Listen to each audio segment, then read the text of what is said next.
እኔ እኮ እጁን አሰጥቼው እንደዚህ እጅ ስጥ ይቅርታ ጠይቅ ብዬ ይቅርታ ብሎ እጠይቃለሁ አስታርቀኝ ብሎ ነበር።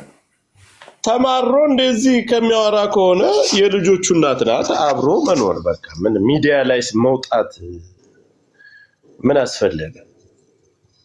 ኖ አለመኖር እኮ አሪፍ ነው። ገባ ተግባብተህ እንዳልተግባባ ሳትግባባ ተግባብተህ መኖር ትችላለህ እኮ።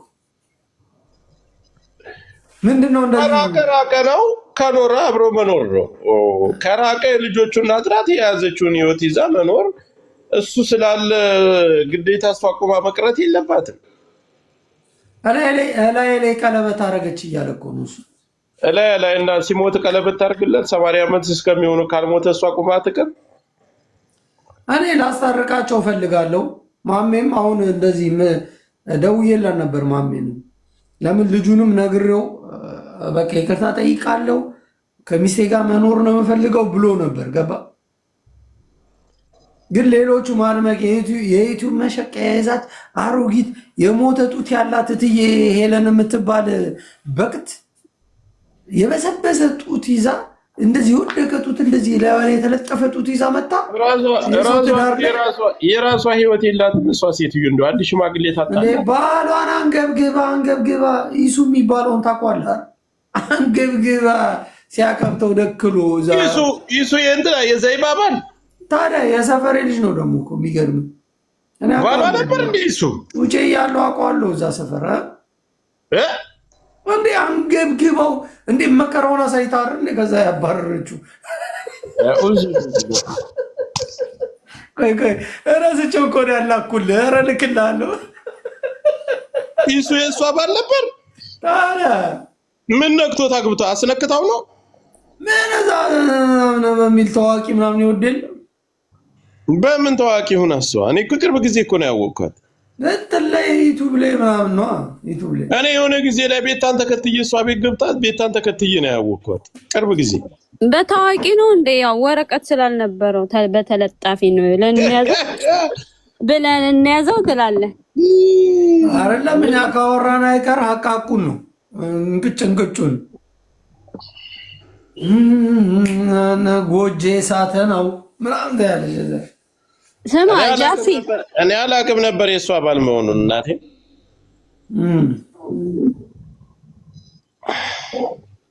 አይ ጆከር የሆነ መፍትሄ መፈጠር አለበት። በቃ እንደውልና በግሩፕ እናስታርቃቸዋለን። ከስምምነት በግሩፕ ቴሌግራም ላይ ደውልን ሁለታቸውን አገናኝተን እናስታርቃቸው። ያ ማንም ሳይሆን እኛንን ማስታረቅ ያለብን። እንደ ማንም ከብት መጫወቻ ይሆናሉ። የአራዳ ልጅ እኔ ራስ ጠዋት በጣም ተናድጃለሁኝ። እዛ ገብተው ገዝት ላይ አስተያየት ምናምን በግል ህይወት እኮ ዲዛይን ነገር ተይ በቃ ውጭ ማለት እንጂ ያለባችሁ። ያ ራሱ ጆን የሚባለውን ላገኘ ጆን እዚህ የምትሰማ ከሆነ አሁን ወይ ካል ላገኘ ቆይ ባለፈው እንደዛ ይቅርታ ጠይቃለሁ ምናምን ብለህ ከዛች ቅሌታ አሮጊት ጋር ገብቶ አስበዋል። ሄለን አቀሳሳሪ ትዳር በታኝ ይደብራል። ጃፒ በዛ ላይ ማለት ነው ሴራው ከባድ ነው የምር። አንዳንድ ጊዜ በወለደችልህ ሴት ሴራ አይሰራም። ለምን በሌላ ሴት ልጅ አካውንት መጥቶ እንዲያውም አካውንቱ ከተዘጋበት ባይገባ ይሻለው ነበረ። ለምን በሌላ ሴት ልጅ ነው የመጣው። ብቻ ይደብራል፣ እንደ ስሜት ይደብራል። አብራም ሆን ባትፈልግው አንቺ ምንድነው የምታወሪው? እንከባበል። በሴት አካውንት ነው መጥቶ ያናገራት። በሌላ አካውንት መጥቶ ነው ያናገራትና እንግዲህ ከገባ ሴራው ብያለሁ ጃፒሻ። ከዛ ደግሞ ምንድነው የልጅቷን ማለት መለያየታቸው ምናምን ሳይሆን የልጅቷን አይምሮ መጠበቅ፣ የልጆቹን ደህንነት መጠበቅ ነው ሁሌ። እኔ ሳስብ ግን እሷን ከሚጠሉ ሰዎች ጋር ምናምን እንደዚህ ሌላ ድራማ ይፈልጋል መሰለኝ። ሄለን ጋር ገብቶ የሚያወራ ከሆነ በቃ ልጅቷን እንትን ማለት ይፈልጋል ማለት ነው። እሱን እኮ ነው የምልህ፣ አውቆ ለማናደድ ማለት ነው። በሌላ በቺክ አካውንት መጣና ገባ ሌላ ርዕስ ለመፍጠር። እንደዚህ ፈራጅ አትሁኚ። በቃ ባልና ሚስት ናቸው እንዲታረቁ ብቻ ነው። እኔ አሁን ሌላ ክፋት ነገር ማውራት አልፈልግም።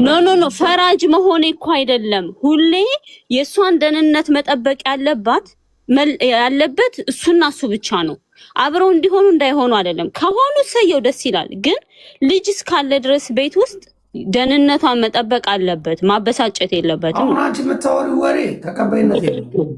ምክንያቱም ሴት ብቻ ትጠበቅ ወንድ ልጅ ይጎዳ የሚባል ነገር አላልኩም። እንደዛ አላልኩም። መስማማት ካለባቸው ይስማማሉ። ጃፒ የንገርም አንዴ አዳምጠኝ። እሷ ልጆች አሉ ቤት ውስጥ። እሷ የራሷን ብቻ አይደለም የምትኖረው የልጆቿንም ህይወት እየኖረች ነው። አሁን እኛ ያገባንም ይሄ ነገር እኛ የሚያገባን መታረቅ አለባቸው ነው።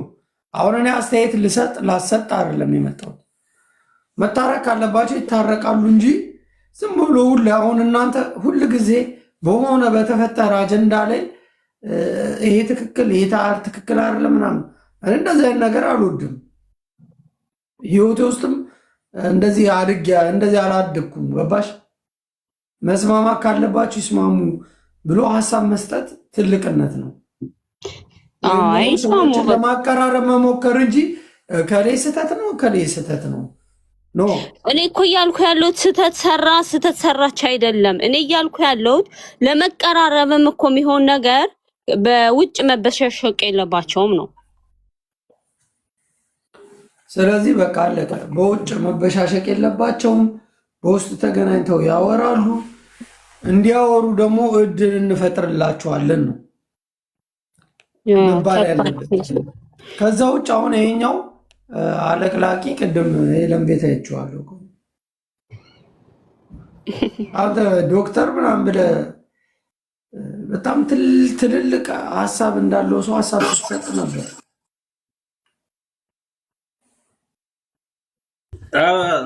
አቤት ጃፒ ነው አሎ። ምን ቅድም ስትወቅሰው ነበር ልጁ? ነው አልወቀስኩም። እኔ እሱንም እሷንም አልወቅሳቸውም። አይመለከተኝም የነሱ ትዳር። ግን የሚያሳስበኝ ምንድን ነው በመሀል ያሉት ህፃናቶች ናቸው። ምን ነው የሚያሳዝኑ ህፃናቶች? ወል እንግዲህ አባትና እናት ይለያያል። ኦኬ ምንም ችግር የለውም። ይለያያል፣ ይናቆራል፣ ምናምን ተናቅሮ ምናምን ይለያያል። ነገር ግን በመሀል ያሉ ህፃናቶች የእነዚህ ልጆች ንቁራ ሁለቱም እየሰከሩ እየጠጡ ምናምን የሚናገሩት ንግግር ለእነዚህ ልጆች ነገ ከነገ ወዲያ ምንድን ነው የሚሰማቸው? በልጆች ላይ የሚደርሰው ተጽዕኖ ምንድን ነው የሚለው ነገር ነው የሚያሳስብ እንጂ ሌላ ነገር አይደለም። እሱን ነገር ነው አብረው ሁለቱም እሱም የአባትነት ምክሩን እሱም የአባትነት ግዴታውን እሷም የእናትነት ግዴታውን ተወጥተው ልጆችን በሰላም አሳድገው እነሱ ግን they can live their life, you know። እሺ አሁን አንተ ስለ ሰላም የምታወራ ሰው ነህ። ሰላም እንዲሆኑ ታዲያ ሄለን ቤት ነው አሁን ሄለን የሰላም ፈላጊ ሆና ነው ሄለን ቤት ያችን የመሰለች የነጠቀች አሮጊት ባሏን ስታስጨንቅ ስትሳደብ የነበረች ሴትዮ ጋር ነው ሰላም ፍለጋ ምናምን ብለህ የምትመጣው? እነሱ እኮ ነው የሄዱ፣ ሁለቱ እኮ ነው የሄዱ። እኛ እኮ አሁን ይኸውልህ ሶሻል ሚዲያ ጋር እስከወጡ ድረስ የፈለገንን ነገር ብንናገር እኛ ተጠያቂ አይደለም። ልንወቅሳቸውም ልንደግፋቸውም እንችላለን። ለምን መጀመሪያ ወጡ። ሶሻል ሚዲያ ጋር ስትወጣ የሰው ኮመንት ጥሩም መጥፎም ግዴታ ነው መቀበል ያለ መቀበል እኮ። አሁን እናንተ ሄለን የምትባለው ሴትዮ ጋር ገብተን መነጋገራችን ትክክል ነው ነው የምትሉት?